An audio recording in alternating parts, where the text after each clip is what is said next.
जिल्ह्यामध्ये राजकारण मोठ्या प्रमाणावर असल्याचं बघायला मिळते. आपल्यावर देखील गंभीर आरोप भाजपच्या सहयोगी आमदाराकडून होताना बघायला मिळतात. काय सांगाल पद्धतीने आरोप होतात? माझ्या राजकीय आणि सामाजिक 40-50 वर्षाचा माझा अनुभव आहे. त्यामध्ये अनेक सहकार्यामध्ये राजकीय आता मी 6 वेळा निवडून आलेलो आहे. 30 वर्ष राज्याचा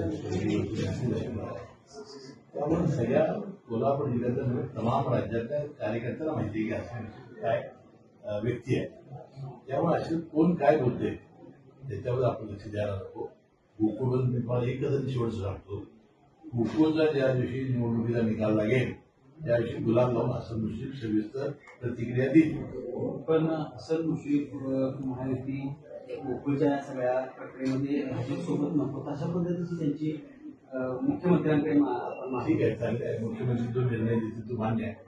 मी त्याचा आभारी आहे की मला त्यांनी रिकामं केलं.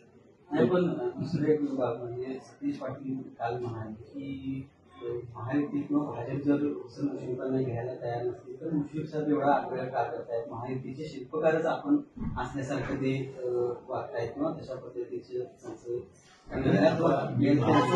होतं की गेल्या 6 महिन्यात 12,000 वेळा ते म्हणाले की गोकुळची निवडणूक महायुती म्हणून 12,000 13,000 वेळा म्हणावं असेल. मी महायुतीचा घटक आहे, महायुतीचा मी मंत्री आहे. त्यामुळे महायुतीसाठी आपण पॅनलमध्ये त्यांना म्हणालो होतो. मंत्रिमंडळ तर काय मत आहे मला माहिती नाही, परंतु गोकुळच्या आता मी कुठल्याही प्रश्नाला उत्तर देणार नाही. निवडणूक ज्यावेळी गोकुळचा निकाल लागेल तेव्हा गुलाल लावून तुम्हाला सविस्तर मुलाखत देईल. थँक्यू.